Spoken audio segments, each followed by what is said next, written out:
శ్రీకాకుళం జిల్లా ప్రధాన పంట వ్యవసాయం.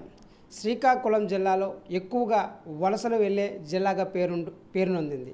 అలానే ఈ శ్రీకాకుళం జిల్లాలో ఈ వలసలు వెళ్ళకుండా ఉండడానికి ప్రధానంగా ఉండేది వ్యవసాయం. ఆ వ్యవసాయం ఎక్కువగా ఖరీఫ్ సీజన్ పైనే ఆధారపడి ఉంటుంది. అటువంటి ఖరీఫ్ సీజన్లో వ్యవసాయ ఆధారితంగా బతికేటువంటి చాలా కుటుంబాలకు అత్యంత అవసరమైన ఎరువులు ఈరోజు శ్రీకాకుళం జిల్లాలో కరువుగా మారాయి. అయితే ఈ ఎరువులు కరువుగా మారటానికి దానికి గల ముఖ్య కారణాలు ఏమిటనే తెలుసుకునే ప్రయత్నంలో భాగంగా రాష్ట్ర మాజీ యువజన విభాగం ప్రధాన కార్యదర్శి తమ్మినేని చిరంజీవి నాగ్ మనతో ఉన్నారు. ప్రస్తుతం ఆయనతో అడిగి తెలుసుకునే ప్రయత్నం చేద్దాం. చెప్పండి సార్, అసలు ఈ ఎరువులు ఎందుకు ఇంత కొరతగా ఏర్పడింది? అందరికీ ఆర్టీవీ ప్రేక్షకులకు నమస్కారం. ఇవాళ రాష్ట్రంలో జరుగుతున్నటువంటిది మనం చూస్తూ ఉన్నాం. ముఖ్యంగా ఈ జిల్లాలో రైతులు పండించే పంట 13 లక్షల మెట్రిక్ టన్స్ రైతులు పండిస్తూ ఉన్నది. ఆ పంటకు గాను తెలుగుదేశం పార్టీ కానీ కూటమి ప్రభుత్వం కానీ వాళ్ళు అందించడానికి ఎరువులు కానీ విత్తనాలు కానీ డిఏపి కానీ what ever it might be వాళ్ళు అందించలేకపోతూ ఉన్నారు సకాలంలో. నేను ఇవాళ ఇదే ప్రశ్న గతంలో కూడా నేను రైస్ చేశాను. ఫస్ట్ టైం ఎరువులు వచ్చినప్పుడు ఫస్ట్ విడత ఏదైతే ఎరువులు వచ్చాయో అప్పుడే తెలుగుదేశం పార్టీ నాయకుల ఇళ్లలో ఆ స్టాక్ అంతా కూడా వెళ్ళిపోయి అక్కడి నుంచి వాళ్ళు ఏంటంటే బ్లాక్ ఎవరైనా మా దగ్గరికే రావాలా లేదు అని అనుకుంటే బ్లాక్లో ఏంటంటే 400-500 500 లెక్క అమ్ముతున్నారు. అది అందరికీ తెలిసిన విషయం. కృత్రిమ కొరతను సృష్టించి ఎరువులను వీళ్ళు పక్కతో మలిస్తూ ఉన్నారు. అది కూడా మనం చూసాం. నిన్న ఎప్పుడైతే వ్యాగన్తో ఇక్కడ రైల్వే గొడవన్స్ దగ్గరికి ఎరువులు వచ్చాయో సందర్శించడానికి మేము వెళ్తామన్నా వాటికి కూడా పర్మిషన్లు కావాలంట. ఎప్పుడూ లేదు. ఇంతకుముందు రాలేదా? అంతకుముందు వ్యాగన్స్కి వెళ్ళలేదా? ఈ వ్యాగన్స్కి వెళ్ళడానికి కూడా పర్మిషన్ ఉండాలా? ఎవరు ఇస్తారండి దానికి పర్మిషన్? రైల్వే వాళ్ళు ఇవ్వాలా మాకు పర్మిషన్?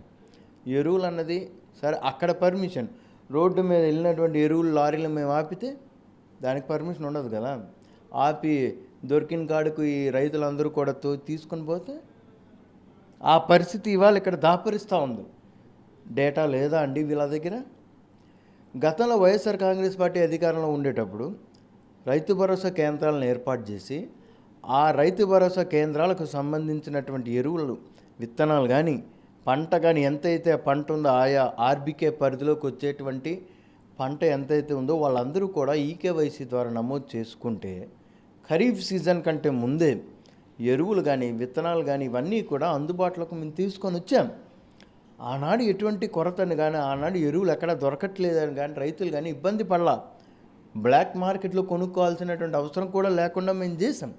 అయితే ప్రస్తుతం ఈ మార్కెట్లో ఉన్న కొరతకి నిన్న జరిగినటువంటి ఇష్యూ ఆల్రెడీ మొదటి విడతలోనే ఎరువులు ఎవరికి ఎంత కావాలో అంతా కూడా మేము పంపిణీ చేశాము అని కూటమి ప్రభుత్వం, అలాగే ఇక్కడ శ్రీకాకుళం జిల్లాను మార్క్ఫెడ్ డైరెక్టర్ కూడా చెప్పడం జరిగింది. దానిపైన మీ సమాధానం? మాటలు ఏముందండి, అందరం చెప్తాం. మీరు నేను ఆ మార్క్ఫెడ్ డైరెక్టర్ ఎవరైతే ఉన్నారో రమ్మనమనండి, వెళదాం గ్రామంలోకి. పూర్తి స్థాయిలో ఎరువులు అందినాయో లేదో చూద్దాం. ఒక ఎకరా కావాల్సినటువంటి 75 కేజీలు ఎరువు వీళ్ళు ఇస్తూ ఉంది. 45 కేజీ బస్తాల్లో అది 25 కేజీలు ఇస్తూ ఉన్నారు ఎకరాకి. 3 విడతలు అంటున్నారు. మళ్ళా 3 విడతల్లో మీరు ఎక్కడండి ఇచ్చినారు? మొదటి విడతలోనే పక్కతో పట్టింది. రెండో విడతలో అందరికీ తెలుసు కృత్రిమ కొరత సృష్టించడం ద్వారా నేను అవాళ స్పందించడం ద్వారా మనకి ఏంటంటే I was the only person in జిల్లా డిస్ట్రిక్ట్ మొత్తం మీద కూడా నేను ఒక్కన ఎరువుల మీద ఆనాడు ఇది పక్కతో పడుతుంది బ్లాక్ మార్కెట్కి అమ్ముకుంటూ ఉన్నారని ఆనాడు నేనే స్పందించాను. మీకు తెలుసు ఆ విషయం. జిల్లాలో ఎవరు స్పందించింది లేదు. ఇవాళ నిన్న మాజీ స్పీకర్ తమ్మినేని సీతారాం గారు వెళ్తే వాళ్ళని అడ్డుకొని అక్రమంగా వాళ్ళని అన్యాయంగా అంత వయసు కూడా చూడకుండా ఆయనకి పైగా హెల్త్ బాగలేదు.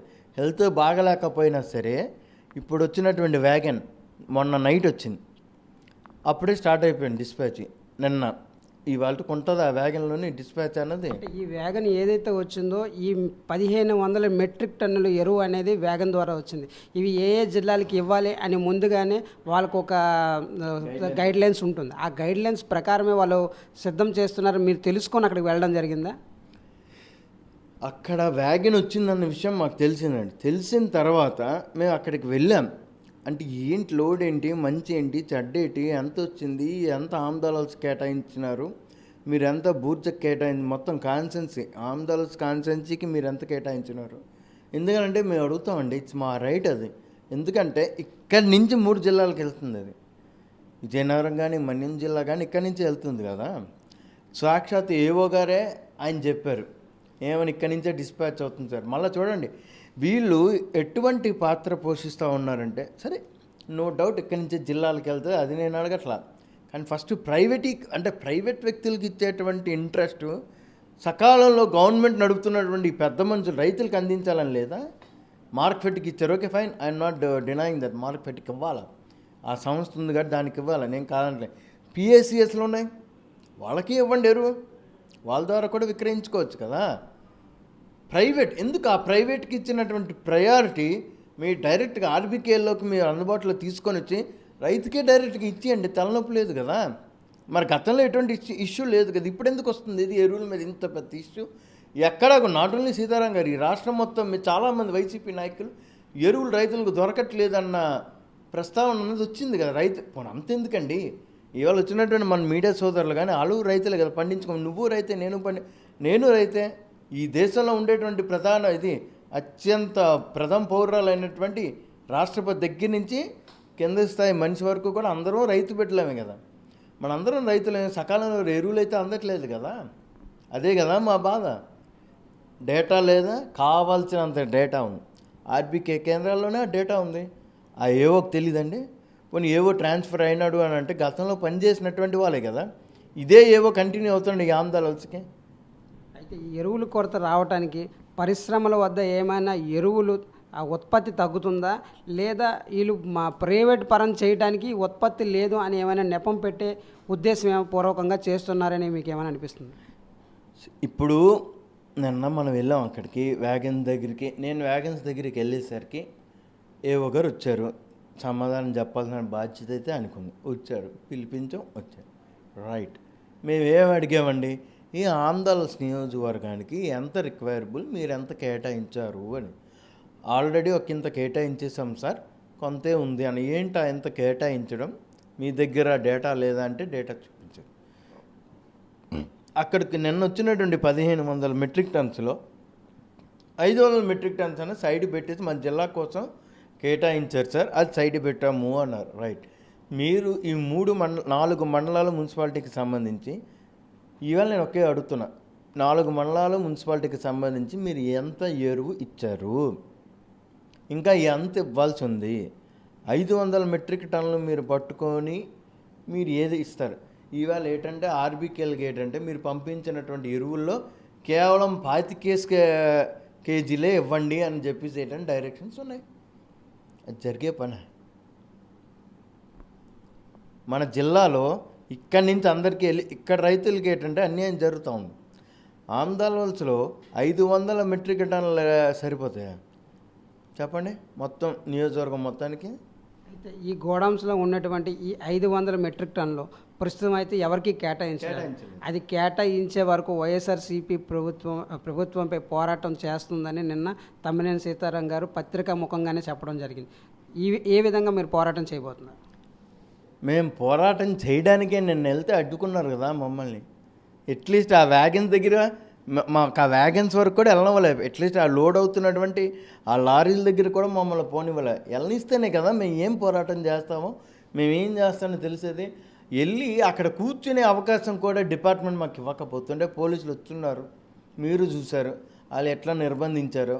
మహిళా పోలీసులు ఉన్నారు, పోనీ ఏదో మెన్ ఉంటే కొద్దిగా అట్లా కాదులే అన్న నీకు తెలియదా అని చెప్పేసి మీరు రెండు అనడానికి ఒక అడుగు మేము ముందుకేయాలన్నా అది కూడా మేము చేయలేని పరిస్థితుల్లో నిన్న మమ్మల్ని ఏంటంటే అక్కడ అందరూ పెట్టేసి మమ్మల్ని అడ్డుగా ఉన్నారు. పోరాటం చేయడానికే మేము బయటకు వచ్చాం. ఆ పోరాటంలో భాగం మమ్మల్ని అరెస్ట్ చేస్తున్నారు. అయినా సరే రాజీ లేని పోరాటం మేము చేస్తాం. కాకపోతే ప్రైవేట్కి ఎందుకు ప్రైవేట్ గోడౌన్స్ ఉన్నాయి, రైట్, నేను కాదు, వాళ్ళకి ఇచ్చేటువంటి ప్రయారిటీ తగ్గించి గవర్నమెంట్ డైరెక్ట్గా ప్రైవేట్ది కలిపి ప్లస్ ఏదైతే ఈ జిల్లా కేటాయించిందో ఆ రెండూ కలిపి రైతులకి ఆర్బికేల ద్వారా మీరే స్వయంగా ఇవ్వండి.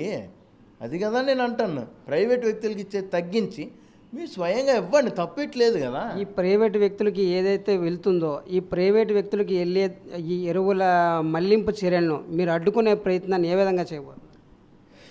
అడ్డుకునే ప్రయత్నం అంటే అది ప్రైవేట్కి ఆల్రెడీ వెళ్ళిపోయిందండి నిన్ననే. ఎందుకనంటే నిన్న ఏవో గారు చెప్పినటువంటి మాటలో మేము అడిగితే ఆల్రెడీ సార్ ప్రైవేట్ వాళ్ళు కూడా కేటాయించడం జరిగిపోయింది, మిగిలింది 500 మెట్రిక్ టన్నులు మాత్రమే. ఆ 500 టన్నులు అన్నది అంత ఎవరికి ఎక్కడ కేటాయించాలో మాకు ఇంకా డైరెక్షన్స్ కూడా లేవు, మాకు ఎటువంటి క్లారిటీ రాలేదు అన్నదే కదా ఏవో గారు చెప్పారు. నిన్న మీరు ఉన్నారు అక్కడ. ఇంకా ప్రైవేట్ అంటే ఆల్రెడీ వాళ్ళు కేటాయించారండి, ప్రైవేట్కి వెళ్ళిపోయింది. అది వెళ్ళాల్సి 3 జిల్లాలకు వెళ్ళాల్సింది కూడా వెళ్ళిపోయింది. ఆపై వాళ్ళు ప్రయారిటైజ్ తీసుకున్నటువంటి ప్రైవేట్ కూడా వెళ్ళిపోయింది. ప్లస్ ఈ 500 టన్నుల్లో ఇంకా మార్కెట్ అంటున్నారు, ఆ మార్కెట్ దగ్గర ఎంత ఉందో మనకు తెలియదు. ఇటువంటి పరిస్థితుల్లో రైతు అనేవాడు ఇబ్బంది పడే పరిస్థితి ఉందా లేదా?